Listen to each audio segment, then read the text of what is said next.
We are back, and the guest of the hour is an amazing woman, Arwen Becker. Welcome to the show. Thank you so much, Debbie. I'm excited to be here. So you are a financial advisor. You do retirement with your husband. You guys have a company, but you've also got a new book out. It's called She Handled It. Tell us a little bit about this book and your background. What made you write a book like this? I know why you wrote this book, but tell our listeners, why did you write this book? So the title of the book is She Handled It, So Can You. And actually, the term She Handled It, I had never used that until I was interviewed a couple of years ago, and they asked me about my mom. And that was the term that I had used because my mom, she did what so many women will do. She was kind of in this position. My dad and my stepdad, two of them, combined financially, couldn't really provide for the family. So my mom did what so many women will do. She handled it. That was the term that I used. And it just, it's kind of morphed into this mantra of what I've seen so many women, especially just through the years of meeting with thousands of women through our retirement planning practice, that have found ways to take themselves from a lot of times less than zero, as my mom was in her 40s, and still be able to get to that point to successfully retire. And so this book was really built out of so many 30 events a year where I would be talking to thousands of women, and so many of them had a similar story. They, pulled themselves up by their bootstraps. They figured out a way to make sure that their kids had everything that they needed. And yet the financial industry still talks to women like they're a niche. And yet I think what happens is because it's looked at that way as kind of this side project, a lot of women don't get the attention and direction that they need, and they don't get it in the way in which they best understand. And so that is really what I'm speaking towards, because actually BlackRock did a study in 2020, and there are 4 components that they found. I thought they were so interesting, but this really leads to why I do what I do. 64% of women report stress in thinking about investing. I guess that wasn't too unexpected. Makes sense. But only 38% of women invest in the market. But it's these next 2 stats. 31% of those who choose not to invest feared losing everything. Mm-hmm. And then 55% of women say that investing is not for quote unquote people like me.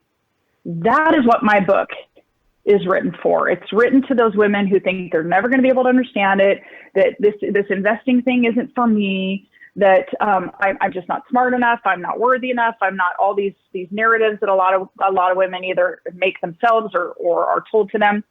And to be able to really teach a lot of those basics of financial planning and as we head into retirement, but I do it through story. And it's a lot of my mom's stories, a lot of my own story and mistakes. Yeah. And so that's really where my book came out of. Well, okay, so I just talked to a lady this last weekend. She was trying to figure out how to care for her aging mom, and she was helping her husband run his business. She had very little, everything we talked about, she kept looking like she was stressed. And at one point, she started fanning herself, and I said, "You're getting overheated." And she's like, "This is stressful for me." And I said, "But you do this all the time. You don't even think about it. You've handled your mother's money for quite a while. You've helped handle your husband's business money. You do this every day." And I think it's just when they stop and think about what they do that it gets stressful, because everybody has a household budget. Well, and the narrative that so many women are hearing is that you need to have X amount in order to successfully retire. And that's one of the things that I really hammer at my events. I say, please, please, please don't be comparing yourself to your neighbor or your coworker or your sibling or what advertisements are telling you that you need to have. I have seen women successfully retire with $80,000 in retirement savings, whereas I've seen couples that have, are going to run out of money when they have $2 million at the start of retirement. And so, understanding that there's a lot at play, but just getting to the point where, and that's my mission of really, really being able to help that 55% of women who just say investing's not for people like me, to believe that they can, to be inspired enough to go out and start getting the education, and then starting to realize through those small victories along the way that they are capable. Women are statistically proven to be better investors than men. They are more long-term thinking. They do more research than they actually stick with what they've researched. And yet a lot of them just don't even get started because of the fear, because of what they've been told, all these other pieces that create this narrative that's going on inside of their mind. Well, I think that's why it's fun to talk to you, Arwen, because you and I talk the same. I used to say I talk really simplistically about things because, number one, I had little kids, and I've taught my kids how to deal with money from a really young age, and they've talked credit scores with me, so it's lingo they get. They've heard it their entire lives. And I think a lot of women going 20, 30 years back just didn't get the whole business lingo, and they might have not even been in those circles to get the business lingo. Absolutely. So it's very intimidating. So much a part of why when we get educated, women are inherently generous. Women inherently talk and communicate and commune. And that's why I love doing women's events, because I don't need to turn music on loud at the beginning as so many people do for other events to try and get people talking. You just give women a glass of wine and put them at a table with other women, and they are chatting up. They're talking about their kids. They're talking about, places that they used to work or whatever, and they share. And women do that with the younger generations too. But if they don't have the knowledge to share, all it's going to do is perpetuate the generational issues that have often run throughout that family. So starting with women who are in the older ranges, they can teach that to their kids and grandkids. Sure. And I think women are scared to be wrong. We don't know how many successful men there are and women that fail multiple times before they ever succeed, or they just say, well, that's the way the game is played. I go out with a guy that's a baseball player, and he was a baseball player since he was a little kid, played in college, and he still plays as an adult. And he's like, you win some, you lose some, you just go on. It's just another game. Right. Well, they view money like a game. And I think women tend to view it as this is our everything, our nest egg, and we cannot risk it. Therefore, they will sit paralyzed and not do anything. And so when I talked to this lady this weekend, I said, what are you nervous about? What's making you so nervous? I said, this should be exciting. The same nerves, the same hot flash that comes over you and sweaty palms is also a sign of being excited. Why aren't you excited about making choices? And she said, I don't want to make the wrong one. And I said, well, what's the worst that can happen? You just try again. You don't like this, you do that. So I think more women feel like it's a be all end all, and men don't view it that way. It's a constant thing to them. Yeah. And I would say God can't direct you when you're sitting down. So even if you're going in the wrong direction, you're moving somewhere, and mistakes and failures, they just teach us something. And then we learn that didn't work. I mean, it doesn't have to be this, massive decision. It's making a lot of small decisions. And that's really, truly what financial security is. It's not making, a handful of grandiose decisions. It's making a lot of small decisions over a long period of time. When we come back, we're going to keep this conversation going. We're not done. We'll be right back.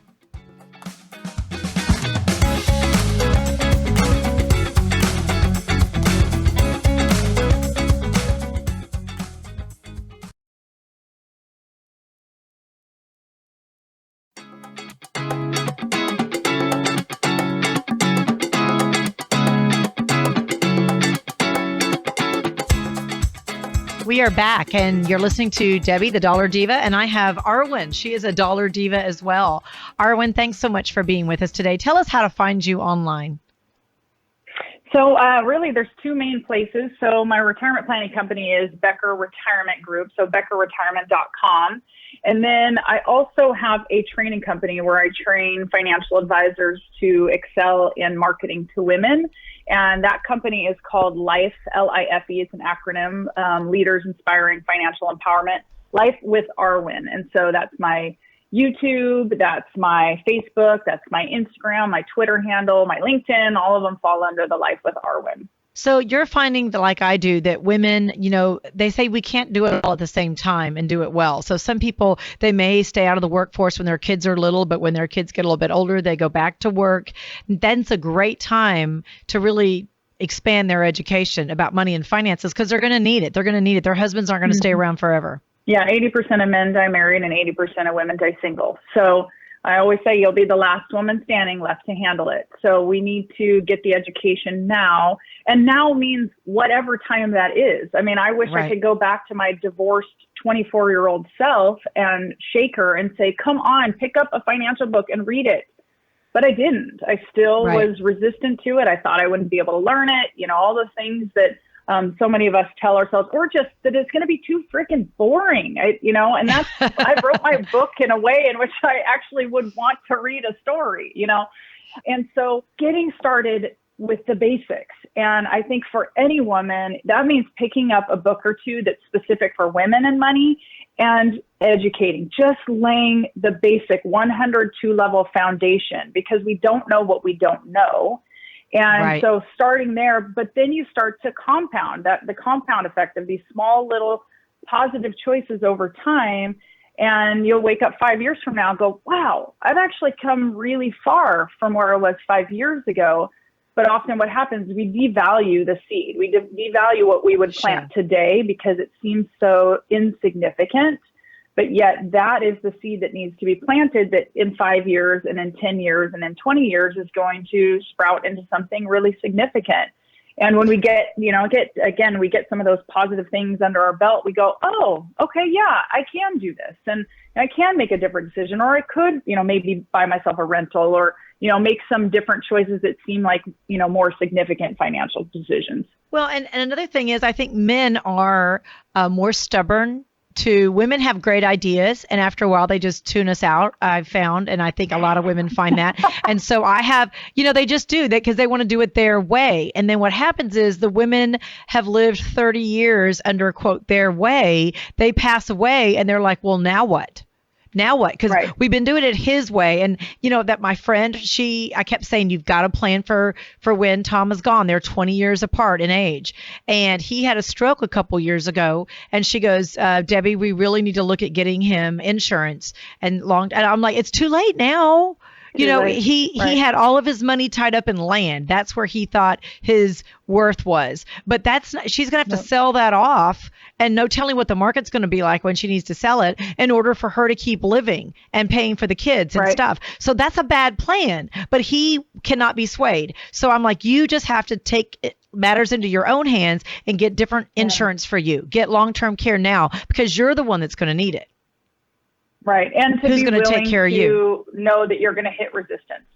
I mean, so many women, I would love to say that, your spouse is going to be super excited because you haven't been involved in this in 20 years. And now all of a sudden you're getting involved. Yes, there's going to be resistance.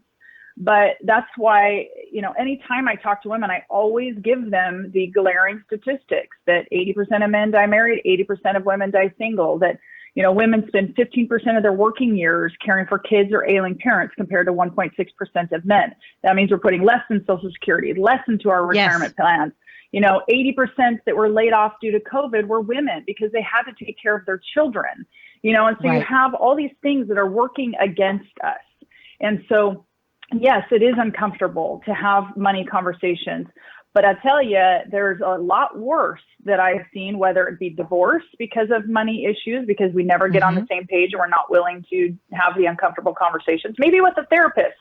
I mean, even if it's not a financial advisor, which is like a money therapist, sometimes you need to go and actually sit down with an actual, counselor or therapist to work through some of your past issues with money and why it's uncomfortable. But, all of those things, it matters. I mean, 80% of widows collecting Social Security live below the poverty line. That is unacceptable because most of them didn't when their spouses were living. And when you talk about, having a financial advisor, when women are widowed, 73% of the time they leave their financial advisor because they didn't have a relationship. Well, that's because they've been talking. Yeah, they've been talking to the husband all this time and ignoring her. And so they don't even know that person. They probably don't even like that person much because they never were seen. Right. And I feel like, don't you see me? Yeah. See me, hear me. And because women live longer, they're going to need the long-term care. And, you need to get that, or when you know this, I don't know why I'm telling you, but our audience may not know this, at 70, you can't get long-term care anymore. You would have had to have done that when you're younger and healthier. And so a lot of times when people look up, it's too late. Right. Right. Exactly. Yeah. I mean, that's something that needs to be considered, in your 50s, if not earlier than that. But yeah, being able to have that. I mean, you're never going to have better health. I mean, it's just, it is what it is. We're typically on a decline throughout most of our life. The best health that we have continues to be behind us. And so, your best insurability. And these are the things that often get worked out when a woman at least takes the initiative to start getting educated. It's not like go in and start blowing everything apart and going, why haven't you talked to me? Why haven't we said, it's not that. It's like, you know what? I need to better understand what my 401k is. I mean, even if they're actively managing it together or making those decisions, just to know, why am I making this decision? Why are we choosing this over this? And is that necessarily the best thing for me to be doing at the age in which I'm at? And so all of these components, they all come together, but really education is the biggest component, because when we are educated and we're not burying our head in the sand or just, throwing up our hands in ignorance doesn't pay the bills. No. And I think we're scared to admit. We're scared to admit that we did it wrong, maybe. But you can start a new day. It's like starting a diet. You may eat all the ice cream one night and just say, tomorrow is a different day, and I'm not going to do that again. And you move forward. But you can't do anything about the past. You have to start where you're at. That's absolutely true. Absolutely true. Okay. How do we find out about your book, and how do we find out about your workshops? The best place to go about my book, and I also have my podcast called She Handled It, and that's where I interview women who've overcome very significant things throughout their lives. It's not just a financial podcast. It's actually very little on finance, but a little bit. And that you can find at lifewitharwen.com. So LIFE with Arwen, ARWEN, comes out of Lord of the Rings. And then all of our workshops are on our Becker Retirement Group Facebook page and our website as well. I do 30 of them. Locally, women's events, and then I also speak nationally as well.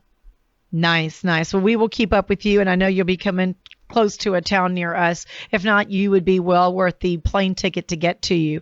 Arwen, what's the first step? If you're listening out there and you're a lady and you don't know exactly where to start, where do you start? What's step one? Step one is picking up a book that is specifically written towards women in finance. So my book is really written for the 40 and above. She Handled It, So Can You. But my other book that was absolutely a lifesaver and I've taught on for years is Smart Women Finish Rich by David Bach. And that really is written for women of all ages. And it's just a great tech. It has great technical pieces in it, but it also has, it's an easy read. It really is. Well, we're living longer than ever. And what is really scary is I see people in their 70s and they're not prepared, but they're sitting there with their 90-year-old parents. And I'm like, do you not see the writing on the wall? Do you understand you've got a long ways to go? Is your money going to make it? Right. Yep, exactly. And that's what a planner helps you do. Now, some people say much anymore. Sure. Well, some people say now a planner is expensive. So Arwen, really quickly, how do you make it worth the money? Yeah, you get one chance to do this. So I always talk about anybody who maybe has grown their wealth throughout their life. They may have done well in that, but they get one chance in life to retire. We retire thousands of people. So having somebody who specifically specializes in the season you're in that can walk you through it so you don't make the mistakes. Okay, Arwen, give us the website again. Yeah, BeckerRetirement.com and LifeWithArwen.com. I want to thank you for being with us so much. I'm going to get a copy of your book today. Where do I log on to do that? Is that going to be on Amazon? Absolutely. She Handled It. You can just put my name in because there aren't many Arwens. Got it. Well, thank you so much for being with us today. Investment advisory services offered only by duly registered individuals through AE Wealth Management, LLC. AE Wealth Management and Becker Retirement Group are not affiliated companies.